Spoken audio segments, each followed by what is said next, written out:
देवकी वसुदेव को बंदी बनाया, समय पाकर के प्रथम पुत्र हुआ। वसुदेव जी ने कंस को दिया, कंस बड़ा खुश हुआ। प्रतियातु कुमारोयम, अरे इसको वापस ले जा सकते हो क्योंकि खतरा मुझे 8 में से है, पहले को मैं क्यों मारूं। वसुदेव जी लौटे ही थे कि नारद जी पहुंच गए, और जब ये बात पता लगी तो मन में सोचने लगे जब तक ये पापी बाल हत्या नहीं करेगा तब तक जल्दी इसका पाप का घड़ा नहीं फूटेगा। तो कंस के सामने कमल दल दिखा के जरा पूछा कि बताओ महाराज इसमें 8वीं पंखुड़ी कौन सी। एक एक करके अलग अलग जगह से गिनवाई तो 8वीं नजर आई, खोपड़ी चकराई। इसका मतलब पहला भी 8वां हो सकता है। गुरुजी आपने आंखें खोल दी हमारी।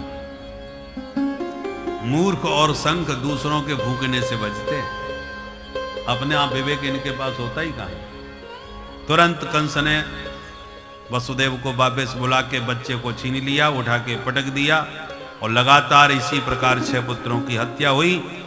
7वें गर्भ में भगवान ने शेष जी को भेज दिया। भगवान ने योग माया को बुला के आदेश दिया कि शेष जी को देवकी के गर्भ से आकर्षित करके रोहिणी के गर्भ में पहुंचाओ, तुम यशोदा मैया की बिटिया बन जाओ। कंस तुम्हें मारने का प्रयास करे तो अष्टभुजी बन जाना, फिर देखो तुम्हारी पूजा दुर्गा मैया, शारदा मैया, अंबिका मैया, कात्यायनी मैया, चंडी मैया, भद्रकाली मैया, अनेक नामों से तुम्हारी ख्याति होगी। योग माया ने वही किया जो हरि ने आदेश दिया, और कंस ने समझ लिया देवकी के 7वें गर्भ का पतन हो गया। अब 8वें गर्भ में प्रभु पधारे, देवकी मां का मुख मगध मंडल दैदीप्यमान हो गया।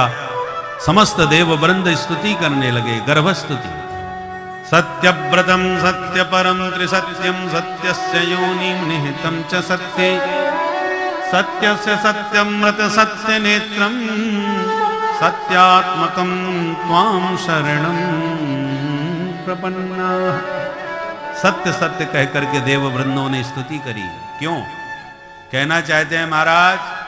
मन में सोच रहे हैं देवता आए तो हैं दुष्टों का विनाश करने के लिए, पर जितने दुष्ट हैं सब इन्हीं के रिश्तेदार बने बैठे हैं। कोई मामा बना बैठा है, कोई बुआ का लड़का बना बैठा है, तो मामा फूफा के चक्कर में ऐसे ही न छोड़ जाएं। इसलिए कहते हैं सत्यव्रतम, आप सत्य व्रतधारी हो महाराज। जो व्रत लिया है वो सत्य करना, चाहे मामा हो चाहे फूफा, किसी को छोड़ना मत। इसलिए सत्य सत्य कह के भगवान का स्तवन करके देवताओं ने अंत में देवकी मां को भी प्रणाम किया और स्तुति करके चले गए। अथ सर्वगुणोपेतः कालः परम शोभनः। अब भगवान के प्राकट्य का शुभ समय आ गया, भादों का महीना आ गया, कृष्ण पक्ष आ गया, अष्टमी तिथि आई, बुधवार आ गया, रोहिणी नक्षत्र आ गया, हर्षण योग आ गया, बब कर्ण आ गया, मध्य रात्रि 12 बजे का समय हो गया। कालः परम शोभनः, काल भी आज शोभा को संपन्न हो रहा है। बबौ वायु सुख स्पर्श, शीतल मंद सुगंध, समीर प्रवाहित होने लगा, अग्निहोत्र की अग्नियां प्रज्वलित होने लगी। अष्टमी में भी चंद्रमा पूर्णिमा की तरह चमकने लगे। भादों के महीने में भी नदियां निर्मल हो गईं, और मध्य रात्रि 12 बजे भी सरोवर के सरसिज विकसित हो रहे हैं स्वागत के लिए। कमल खिल करके भगवान कमलाकांत का स्वागत कर रहे हैं। और भगवान सबसे पहले देवकी वसुदेव के सन्मुख चतुर्भुज रूप में प्रकट हो गए। वो लक्ष्मी नारायण भगवान की तमद्भुतम बालकमंबुजे क्षणं चतुर्भुजं शंख गदायुधायुधं श्रीवत्स लक्ष्मं गलशोभि कौस्तुभं पीतांबरं सांद्र पयोध सौभगं। तम अद्भुतम बालकम वीक्ष, अनोखे बालक को देखा जो चतुर्भुजम। अनोखा क्यों है? क्योंकि चतुर्भुजम है। बच्चे 2 हाथ के होते हैं, ये 4 हाथ वाला है तो अनोखा तो होगा ही। तमद्भुतम, अद्भुत बालक है। अथवा पीतांबरम, बच्चा निर्वस्त्र पैदा होते हैं, ये पीतांबर ओढ़ के आया है इसलिए अद्भुत है। बच्चे निरायुध होते हैं, परंतु ये तो शंख गदार युधायुधम, 4 आयुध लेकर के आया है, इसलिए हर दृष्टि से अद्भुतम है। ऐसे इस अद्भुत बालक को देख करके दंपति गदगद होकर के स्तुति करने लगे। विदितोषि भवान साक्षात पुरुष प्रकृते परः। वसुदेव जी ने स्तुति गाई, मैंने आपको पहचान लिया। देवकी माँ इशारा करने लगी, जो बात करनी है फटाफट कर लो, कहीं मेरा भैया ना आ जाए। तो भगवान मुस्कुरा के बोले, माता जी डरो मत, जो कहना है खुल के कहो।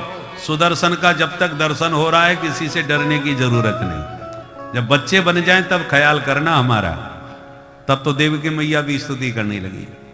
महाराज मैं तो बस यही सोच सोच के परेशान हो रही हूं कि प्रलय काल में जो सारे संसार को अपने पेट में धर के सो जाता है, वो इतना बड़ा ईश्वर मेरे पेट में कैसे आ गया।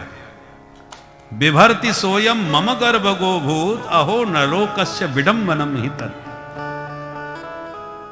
मम उर्सो वासी यह उपहासी सुनत धीर मति थिर न रहे। इसी का अनुवाद।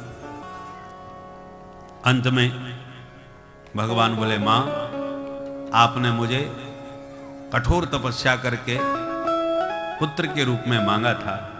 मैं पहले भी प्रश्न गर्भादि के रूप में आ चुका हूं, अब पुनः तुम्हारा बेटा बनूंगा। बस मुझे यहाँ से उठा करके नंद भवन में पहुंचाना, वहां से कन्या को उठा लाना, बाकी किसी से बिल्कुल ना घबराना। सारी बातें समझाई। और इत्युक्तासीत हरिस्तुषिणी भगवान आत्ममायया पित्रो संपश्यतो सद्यो बभूव प्राकृत शिशु। सारी बातें कह के समझा के भगवान नन्हे से लाला बन के मैया देवकी की गोदी में प्रकट हो गए।